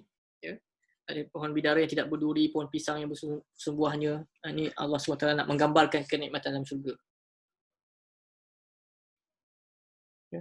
Sesungguhnya di dalam syurga terdapat pohon di mana orang yang berjalan, maksudnya berjalan di bawah bayangannya selama 1000 tahun tanpa menemukan hujungnya. Maksudnya sebab tu dalam cerita pasal syurga dia banyak sebut perjalanan. Maksudnya perjalanan 70,000 tahun, 1000 tahun, nak menggambarkan lama. Ya. Jadi duduk bawah pokok dekat syurga ni, ya, berjalan bawah tu selama 1000 tahun tak jumpa hujung. 1000 tahun. Kita kalau kat dunia ni paling lama pun 63, 70, 90. Ini memang jalan 90 tahun tak jumpa hujung. Tentang nak kata besarnya pohon di dalam syurga. Dalam hadis lain sebut 70 atau 100 tahun. Pohon khuldi. Tidak ada pohon di syurga kecuali batangnya daripada emas. Ini memang tidak dibayangkan akal lah. Ya. Walaupun hari ini ada orang India kan, ada cat batang pisang dia warna emas kan. Ya. Tapi dalam syurga emas betul. Ini tentang pepohonan. Dan antara amalan yang boleh Nabi SAW sebut tentang kita nak dapatkan pohon-pohon di syurga, baca subhanallah bihamdi subhanallahil azim. Itu antara amalan yang Nabi sebut. Nak banyak pohon pokok, nak pohon syurga, baca zikir tersebut subhanallah bihamdi subhanallahil azim. Pakaian. Terlebih siapa yang nak berhenti mungkin ada urusan, tak ada masalah. Disebutkan tentang pakaian ahli syurga, makan, minum dan pakaian penghuni syurga. Jadi dalam syurga ni orang akan tanya pasal makanan, minum, macam kita kat dunia lah. Kalau orang pergi rumah tanya pasal makan, dah makan ke, dah minum ke, tengok dia punya pinggan mangkuk pula. Lepas tu tengok dia pemaidani dia pula, tengok pelayan dia pula. Semua ni disebutkan dalam buku ni. Dia ceritakan tentang kenderaan, tentang ciri-ciri fizikal ahli syurga macam mana. Hidangan pertama ni kita dah beritahu kat pause kan. Tentang pohon yang dia sebut ni. Tentang aktiviti, tentang program di syurga. Dia boleh buka pintu tengok neraka, buka pintu terima tetamu, dia ziarah menziarahi. Jadi memang Masya Allah, kita berdoa Allah SWT supaya kita semua masuk syurga Allah Subhanahu Wa Taala. Saya rasa kita masih 5 minit lagi. tentang makanan dan minuman. Di Quran disebutkan bahawa makanlah minumlah dengan nikmat kerana amal yang telah kamu kerjakan pada hari-hari yang telah lalu. Dalam surah lain sentiasa berbuah dan juga teduh. Ya. Sentiasa berbuah dan juga teduh. Kita kat tempat sekarang ni musim pun kadang tak menentu. Ya. Ada satu jemputan ceramah tu dia cerita, oh tempat kami ni ada durian. Durian kami ni grade E24. Kita tanya ada tak? Belum musim. So buat apa nak cerita belum musim kan? Tetapi di syurga Allah SWT sentiasa berbuah. Sentiasa berbuah dan lazat. Dan kami berikan kepada mereka tambahan berupa buah-buahan dan daging dan segala jenis yang mereka inginkan. Di dalam syurga itu mereka saling mengulurkan gelas. Ya. Yang isinya tidak menimbulkan ucapan tidak berfaedah atau perbuatan dosa. Maksudnya bila minum tu tak adalah ucap-ucap benda yang bukan-bukan dan sebagainya. Ya. Imam Muslim meriwayatkan bahawa dalam Sahih Muslim bersama dari Jabir, dia berkata Rasulullah SAW bersabda, penghuni syurga tetap makan dan juga minum, namun mereka tidak mengeluarkan dahak, tidak buang air besar dan tidak buang air kecil. Sisa makan itu seperti sendawa, seperti wangi kasturi. Ini kita dah kupas tadi. Kentut kasturi, sendawa pun kasturi.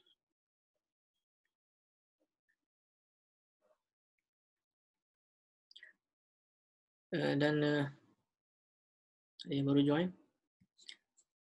Kita nak habis ada yang baru join. Alhamdulillah. Ahlan wa sahlan. Mereka menghembuskan tasbih dan takbir layaknya menghembuskan nafas. Seorang ahli kitab. Ni cerita orang Yahudi ni ahli kitab. Dia selalu jumpa dengan Nabi SAW tanya benda-benda waib. Tapi yang peliknya ni lah. Mereka tidak beriman. Dia tanya tapi tak nak ikut, tak nak beramal. Tidak mahu masuk Islam. Ya. Seorang ahli kitab menemui Nabi SAW lalu bertanya, wahai Abu Qasim. Nama Nabi ni Abu Qasim. Bukan nama Nabi, kunyah Nabi. Nabi ada berapa anak? Ini tak dapat bagi hadiah lah. Nabi ada berapa anak lelaki, anak perempuan? Ya. Semua senyap ni. Okey. Tak nak chatting. Okey, Nabi ada berapa anak lelaki? Abu Qasim. Nabi ada Abu Qasim, Abdullah, Ibrahim. 3 lelaki, 4 perempuan. 4 siapa? Ada betul dekat chatting. 4 adalah Zainab, Ruqayyah, Ummul Kasum, Fatimah. Nabi ada 7 anak. Jadi Nabi dia dipanggil Abu Qasim. Wahai Abu Qasim, apakah engkau mengira penghuni syurga makan dan juga minum? Baginda menjawab, benar, demi zat yang diriku berada dalam genggamannya, sesungguhnya seorang dari kalian pasti diberi kekuatan 100 orang lelaki dalam urusan makan, minum dan berhubungan intim. Ada orang kata, mungkin hubungan intim dia tak larat dan sebagainya, tetapi dalam dia beritahu Nabi SAW, dia ada kekuatan 100 orang lelaki. Bahkan dia tidak pernah penat. Orang itu kembali bertanya, bukankah orang yang makan dan minum harus buang hajat, padahal di syurga tidak ada kotoran? Baginda berkata, buang hajat mereka dalam bentuk keringat yang keluar dari pori-pori kulit yang baunya seperti wangi kasturi. Buang hajat tapi adalah sebenarnya kasturi.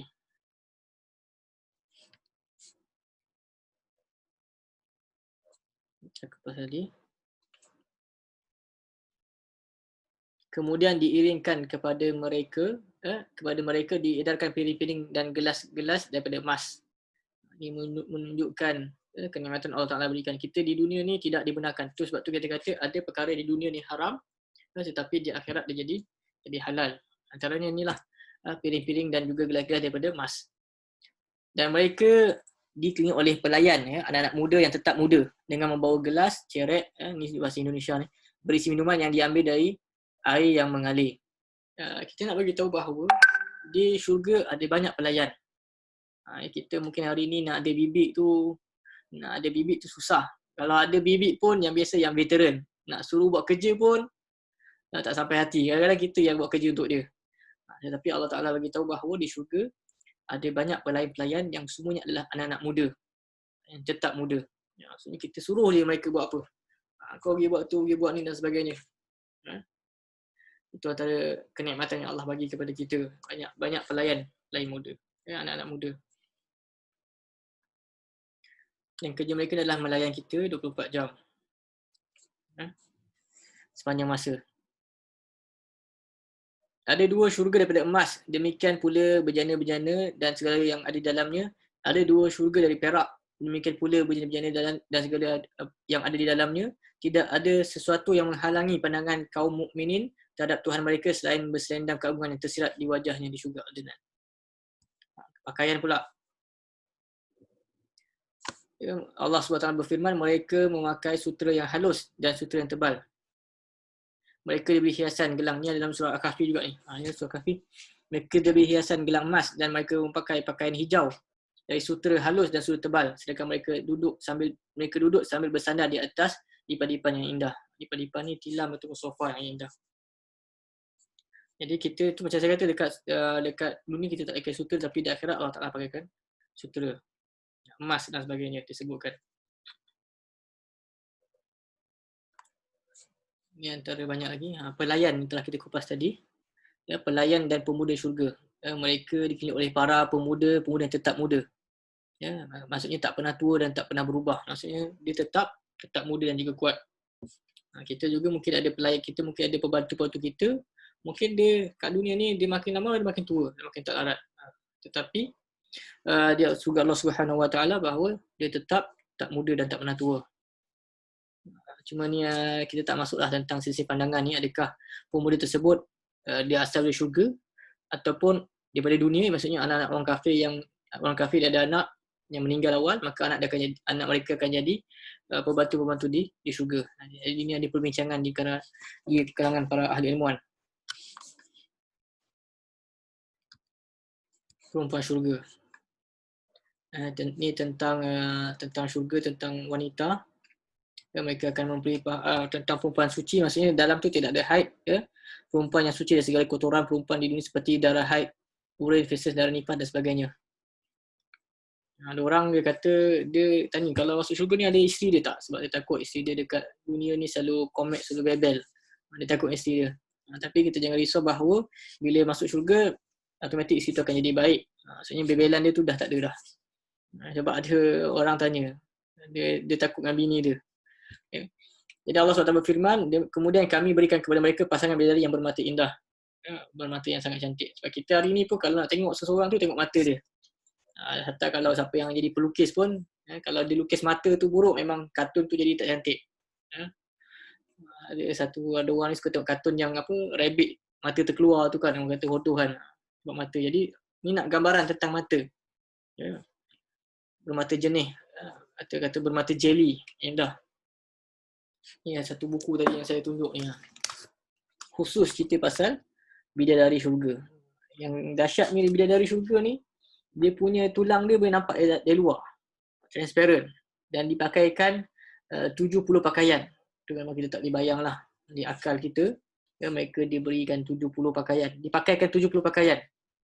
Banyak lagi butiran dia yang tak sempat kita bincangkan. Dan syurga ni, saya lupa nak bagi tahu tadi. Allah SWT ada 4 perkara yang Tuhan cipta dengan tangan dia.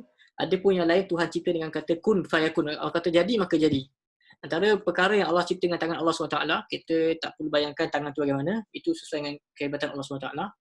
Ya. Jadi bila Allah sebut, Allah bagi tahu Allah cipta dengan tangannya. Antaranya Allah cipta Nabi Adam dengan tangan Allah SWT. Kemudian Allah cipta syurga dengan tangan Allah SWT. Ya. Kita kata tangan tu kita tahu, tetapi cara dia kita tahu dan bentuk kita tak tahu, Wallahu a'lam. Tapi Allah bagi tahu dalam hadis. Ya. Jadi syurga ni adalah Allah Ta'ala cipta dengan tangan Allah SWT sendiri. Ya. Lagi 2 nanti kita cari.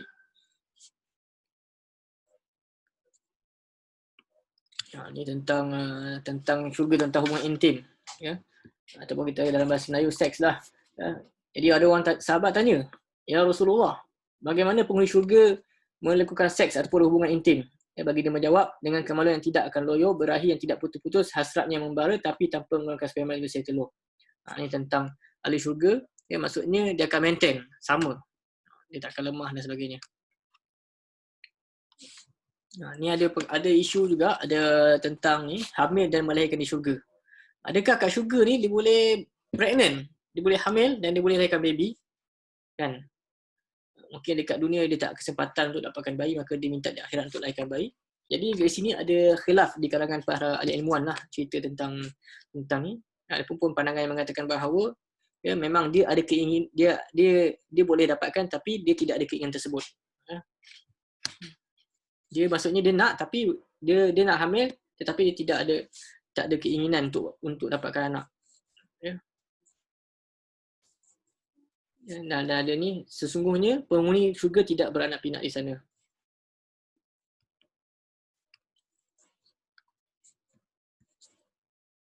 Okey, tempat berkumpul.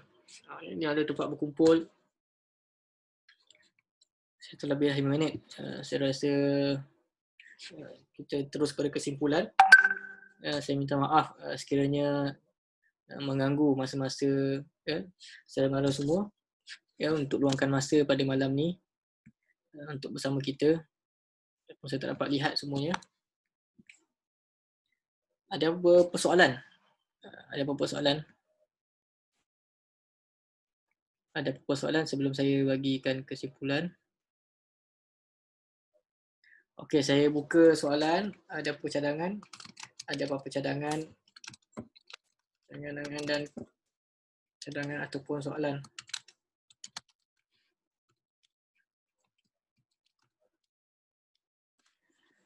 Jadi kita bersyukur kepada Allah SWT kerana pada malam ni kita hampir 1 jam, walaupun ada yang baru masuk.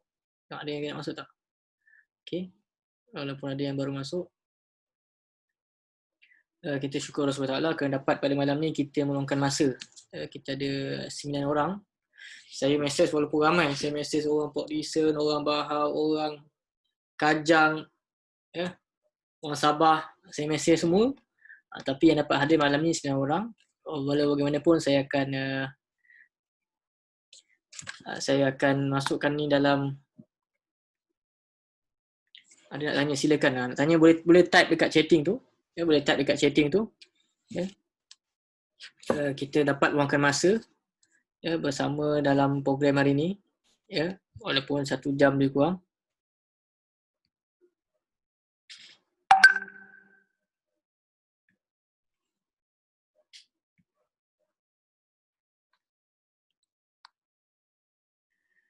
Saya berharap saudara mara semua, walaupun macam saya seorang yang cakap, tapi terima kasih ada respon macam Ida, Hamdi daripada Kelang, Cik Rosli daripada Kajang. Ini sebenarnya kalau boleh kita nak buat 2 hala, sebab nama pun usrah kan, perbincangan. Dan saya namakan ni sebagai perbincangan sebab benda macam ni kita tak boleh kaji dalam masa yang singkat. Saya cuma bagi hint, bagi point saja. Nak lebih hari saya kata boleh dapatkan buku rujukan ataupun hadiri kelas-kelas yang di luar. Okey. Iblis masuk dari studio. Okey. Assalamualaikum. Assalamualaikum. Assalamualaikum Pakcik Rosli. Dia ada macam contoh kita ada orang Islam yang masuk neraka dulu baru akan masuk syurga ke macam mana? Ada tu Ya, memang ada yang akan masuk neraka. Neraka dulu Orang Islam memang akan ada masuk neraka sebab antara syafaat Nabi ada banyak syafaat. Antara syafaat Nabi adalah mengeluarkan ahli orang Islam yang daripada neraka ni Nabi boleh keluarkan, dan juga orang beriman dia juga boleh keluarkan, boleh bagi syafaat. Hafiz Quran pun boleh bagi syafaat. Dia syafaat ada banyak. Ada syafaat untuk naik darjat, ada syafaat untuk keluarkan daripada api neraka. Dan Allah SWT ada 3 kali cedok. Ini nak kata rahmat Allah SWT. Allah Ta'ala akan cedok dari api neraka. Cedok maksudnya cedokan tu akan dimasukkan dalam syurga Allah SWT. Dan Allah akan berkata dengan neraka, ada tak dalam neraka ni orang ni iman dia walaupun sebesar zarah. Mungkin dia ni memang jahat, terlalu jahat. Nama je Islam, mungkin dia mengucap sebutan dia tak amal, tak solat sebagainya. Dan orang tersebut akan dimasukkan dalam syurga Allah SWT. Yang saya akan sebut tadi, orang yang terakhir sekali. Orang yang terakhir sekali masuk syurga. Tapi itu khusus untuk orang yang ada tauhid. Orang ada kunci saja. Siapa yang tak ada kunci, dia tak boleh masuk. Dan dalam seluruh kuliah yang saya buat yang ketiga baru ni, kita bincang pasal kunci syurga. Kunci ni ada syarat dia, ada gigi dia. So syarat dia ada lebih kurang 10 kita bincang yang usrah yang lepas. Jadi saya okey tak jawapan Cik Rosli? Okey, terima kasih. Soalan Cik Rosli kata tadi maksudnya ada orang Islam yang masuk neraka. Itu soalan dia. Ya, betul. Kira macam yalah berapa macam ada kelompok juga lah yang kita akan masuk neraka dulu, contoh siapa ni kan, lepas tu baru macam dapat syafaat Rasulullah baru masuk syurga. Iyalah. Ya betul. Ini saya ajak Cik Rosli, saya baca hadis dia. Sabda Nabi SAW, la yakhrujanna qaumun min ummati minan nar bi syafa'ati yusammu al-jahannamiyun. Ya, hadis ni dalam hadis riwayat Tirmizi, hadis sahih. Sabda Nabi SAW, sesungguhnya satu kaum dari umatku, maksudnya Nabi disebut tu umat Nabi. Sesungguhnya satu kaum dari umatku akan keluar dari neraka dengan sebab syafaatku. Mereka disebut jahannamiyun, iaitu para bekas penghuni neraka Jahannam. Okay. Dan dalam hadis Nabi sebut yakhruju minan nar man kana fi qalbi misqal zarratin minal iman. Akan keluar dari neraka orang yang dalam hatinya masih ada seberat zarah daripada iman. Hadis riwayat Tirmizi, hadis sahih juga. So ini hadis yang kata ya, bahawa orang yang buat dosa besar maksiat, ya, mereka tidak kekal dalam neraka. Berbeza dengan orang Khawarij. Orang Khawarij kata, orang Khawarij ni orang yang mengkafirkan orang buat dosa besar. Dia kata orang masuk dosa besar ni semua masuk neraka selama-lamanya. Kita kata tak, mereka masuk neraka tetapi bukan selama-lamanya. Sebab ada dalil kata ada iman sebesar zarah dan Nabi akan bagi syafaat. Okay, terima kasih. Sama Cik Rosli. Okay, Haji Hamdi, Tuan Hamdi nak tanya, kata susah nak type. Assalamualaikum. Ustaz nak tanya macam ya? Ni siapa? Kaidah? Ya. Okay, sila. Nak tanya pada masa dulu Iblis kan dia pernah jadi penghuni syurga dan dia tahu kunci untuk syurga itu kalimah la ilaha illallah. So berdasarkan soalan tadi, lepas dia dibuang keluar daripada syurga, jadi Allah tahu dia pandai ucap la ilaha illallah kan. So benarkah dia tertulis Allah dah patahkan satu gigi dia yang iblis tu supaya dia tak boleh ucap kalimah la ilaha illallah? Ni soalan depan tu dah faham lah, soalan yang belakang patah gigi tu first time dengar. Tak tahu saya rujukan, ada tahu tak rujukan dengan cerita ke apa ke, hadis ke, ada tak patah gigi? Tak sure sebab pernah dengar, pernah terbaca tapi tak tahu benar ke tak tahulah. Iblis patah gigi. Sebenarnya Iblis dikeluarkan daripada syurga. Iblis memang merupakan penghuni syurga dan merupakan sebahagian daripada kategori jin, tetapi dikeluarkan syurga di antara sebabnya dia tidak sujud kepada Nabi Adam AS. Dia tidak sujud kepada Nabi Adam AS dan disebabkan dengan sifat kibir, iaitu sifat bangga diri. Sebab dia terlampau bongkak. Antara sebabnya, sebab tu menjadi muhasabah kepada kita bahawa macam Fir'aun ni dia mengaku Tuhan antara sebab bangga diri. Jadi bangga diri adalah satu sifat yang tercela. Sebab tu dalam Islam bahawa dia bukan semata-mata ilmu. Sebab tu syarat-syarat kunci syurga ni dia ada, saya kata dia kunci tetapi dia ada gigi kunci tersebut. Itu membenarkan. Maksudnya membenarkan bila dia sebut kalimah la ilaha illallah, dia kena benarkan apa yang Allah Nabi perintahkan. Macam Iblis, dia mungkin boleh ucap tetapi dia tak membenarkan apa yang kunci tersebut dia bagi tahu bahawa kena taat apa yang Allah Taala perintahkan dan dia tidak taat. Jadi itu sebab antara Iblis dicampak. Tetapi ada pun patah gigi tu, Allahualam, saya pun kena kaji balik tentang patah gigi tu. Tapi ni first time bagus. Sampai ada yang macam ni kita nak dengar juga. Sebab ilmu Allah Ta'ala tu luas, jadi mungkin ada semua boleh share lah.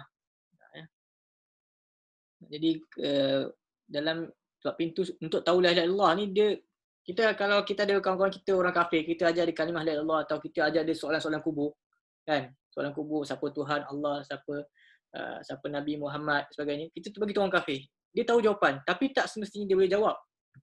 Sebab segala anggota badan kita ni akan menjadi saksi di hadapan Allah Subhanahu Wa Taala. Tak bermaksud tahu dia boleh jawab. Sebab ada syarat-syarat, di antara syarat kunci yang lepas kita telah discuss bahawa kunci la ilaha illallah ni ada beberapa syarat, antaranya kita membenarkan, kita cinta terhadap kalimah la ilaha illallah, kita ikhlas mengucapkan. Sebagai orang munafik hari ini dia ucap la ilaha illallah tapi dia tidak ikhlas, tidak membenarkan. Itu antara syarat-syarat. Jadi kunci ni bukan sekadar tahu, dia ada syarat-syarat, ada gigi dia. Kunci kan kalau kita tengok dia bukan kosong, dia ada gigi dia kan. Jadi itu juga telah dikupas. Para ahli ilmu juga telah kupas tentang kunci syurga. Cuma nanti patah gigi ni nanti saya cek balik. Sebab ni pun tak tahu nak cari mana ni. Nanti saya cek balik. Kalau kaedah ada sandaran, boleh bagi terus sandaran tersebut. Nanti kita boleh cek status dia. Ya, ada lagi? Ada lagi siapa nak tanya? Adakah betul ada kesan pada manusia Islam yang ada melakukan dosa? Adakah betul ada kesan pada manusia Islam yang ada melakukan dosa? Macam mana soalan ni? Adakah betul ada kesan pada manusia Islam yang melakukan dosa? Maksudnya apa ni? Kesan apa tu? Kesan pada manusia Islam? Hana Sakinah boleh jelaskan? Soalan kurang jelas.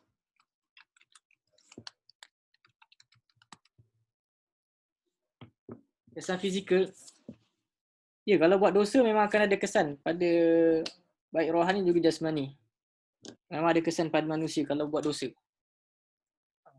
Bagi contoh, yang penting tidak ada ketenangan, itu dalam mana. Kesan pada fizikal macam mana ya?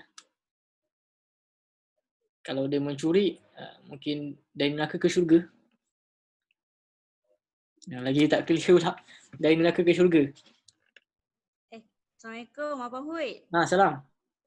Okey, nak tanya, betul tak macam ada dengar lah, tak tahulah benda ni sahih ataupun tidak, jika pelaku tu orang Islam, dia akhirnya akan masuk ke dalam syurga tetapi dia singgah dulu di neraka sebab dia melakukan kesilapan. Sahih, betul.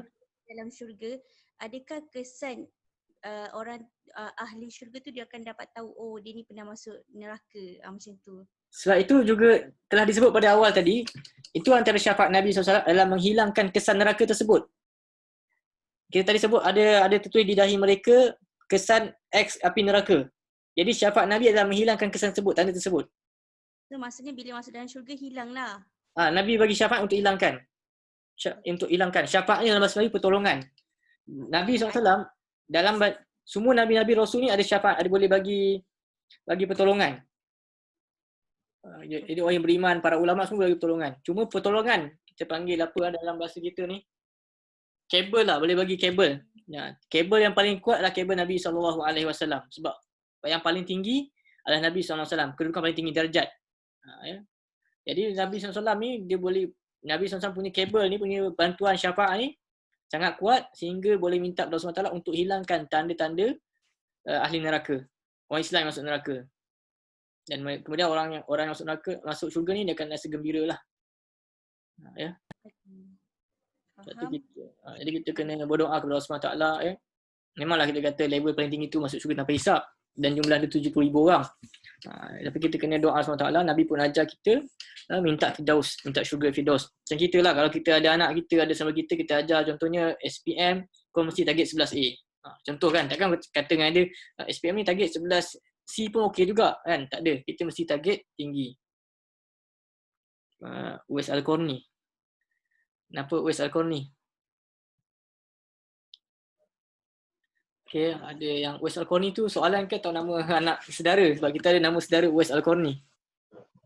Assalamualaikum. Ustaz nak tanya lagi. Yang Uwais Al-Qarni tu pernah terbacalah dalam buku dia penjaga langit yang di mana yang umat Islam yang pernah kena seksa di neraka, bila dia masuk syurga nanti dialah yang menghilangkan tanda X tu. Adakah betul sebab dia pernah baca lah. Benar. Ini HR ni siapa? Hamdi juga? Ya. Okay. Uwais Al-Qarni. Allah alam yang saya tahu, Uwais Al-Qarni ni doa dia tembus langit ke-7 lah. Doa ni tembus. Tapi ada doa dia ni doa yang tembus ke langit, maksudnya doa dia makbul. Dan dia hidup zaman Nabi SAW tetapi tidak berjumpa dengan Nabi. Sebab tu ulama khilaf adakah dia ni sahabat ataupun tabi'in. Sebab dalam Islam siapa yang jumpa Nabi ni waktu sedar lah. Jumpa Nabi secara sedar, bukan mimpi jumpa Nabi jumpa Nabi secara sedar, maka dia akan dipanggil beriman Walaupun Abu Lahab dia jumpa juga tapi dia tak beriman. Maka dia jadi sahabat. Jadi Umar Uwais Al-Qarni ni dia khilaf adakah dia sahabat ataupun tabi'in. Tetapi Nabi tak sempat jumpa dia tak sempat jumpa Nabi. Dia hidup sezaman dengan Nabi SAW. Dan Sayyidina Umar dalam hadis bagi tahu, Nabi kata kau jumpa orang ni, doa dia ni makbul. Dan Sayyidina Umar kemudian dapat berjumpa dengan Uwais Al-Qarni dan minta doa. Yang kita tahu Sayyidina Umar Al-Khattab ni kedudukannya tinggi. Dalam Islam paling tinggi Nabi SAW, kemudian Khulafa' Ar-Rashidah yang 4. Abu Bakar, Umar, Osman, Ali paling tinggi. Kemudian 10 sahabat yang masuk syurga. Tapi Nabi bagi tahu bahawa minta doa dengan Uwais Al-Qarni, doa dia mustajab. Sebab antara amalan dia amalan birrul walidain, dia menjaga kedua bapa. Tetapi doa yang hilangkan kesan tu wallahualam. Saya kena cek. Tapi yang saya tahu Nabi SAW lah yang bagi syafaat untuk menghilangkan kesan pada tu. Kesan pada ahli neraka. Itu pun saya kena cek juga. Uwais Al-Qarni bagi apa? Bagi syafaat hilangkan. Ni saya cek. InsyaAllah segala soalan-soalan yang saya kumpulkan tadi saya akan letak dalam PDF lah. Untuk rujukan kita semua. Ya. Bagi syafaat. Hilangkan kesan. Kesan ahli neraka. Okay, saya rasa saya buka satu lagi soalan sebelum kita tutup. Kalau ada siapa soalan last sebelum saya nak bagi kesimpulan untuk saudara Rasul. Minta maaf hari ini terlebih setengah jam. Mungkin kita start lewat kan sebab saya memang target dalam 1 jam. Saya kata semua. Okey, ada persoalan last. Kalau tak ada saya nak, ada siapa yang nak bagi kesimpulan ataupun pengajaran ke boleh dapat?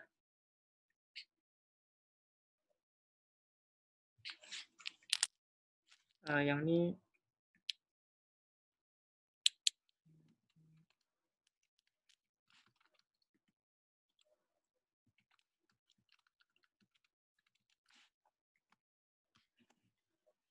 okey, insyaAllah kalau tidak ada, jadi kita bagi rumusan terhadap apa yang kita belajar pada malam ni. Walaupun ringkas, kita jawab soalan, at least daripada soalan tu kita dapat ilmu. Mudah-mudahan apa yang kita bincangkan pada malam ini menjadikan satu amal soleh kita. Sebab sabda Nabi SAW, man salaka tariqan la fihi ilman sahalallahu tariqan ila jannah. Barang siapa mencari jalan untuk ilmu, maka Allah akan memudahkan bagi jalan dan ke syurga. Jadi untuk masuk ke syurga perlu jalan, di antara jalan dengan mendapatkan ilmu, dan antaranya adalah dengan targhib, iaitu motivasi. Dengan kita tahu kelebihan dalam syurga, maka kita akan lebih rasa kuat untuk beramal. Mungkin lepas ni kita rasa down, kita mungkin kalah di dunia. Ini saya punya prinsip, mungkin kita kalah di dunia tapi kita tak kalah di akhirat. Paling kurang kita usaha sehabis mungkin untuk dapatkan tempat di syurga Allah Subhanahu Wa Taala. Sebab kita contoh dunia lah, hari ni orang nak dunia berlumba-lumba. Sedangkan akhirat ni benda yang kekal abadi selama-lamanya. Tidak ada kepenatan, tidak ada kelelahan, penuh dengan kenikmatan. Di sana kita akan ziarah mazalahi. Jadi kita rebutlah peluang. Mudah-mudahan apa yang kita kongsikan bermanfaat untuk kita semua. Barakallahu fikum. Jadi kita tangguhkan majlis kita dengan tasbih kafarah. Subhanakallahumma asyhadu an la ilaha illa anta astaghfiruka wa atubu ilaik. Jadi kita Allah SWT supaya kita, ahli keluarga kita, baik pada Kajang, daripada Bahau, daripada Port Dickson, daripada Sabah, semua dapat berkumpul dan bersatu di syurga Allah Subhanahu Wa Taala. Jadi aku qauli hadza wa astaghfirullahalazim. Wassalamualaikum warahmatullahi wabarakatuh. Terima kasih semua yang hadir. Barakallahu fiik.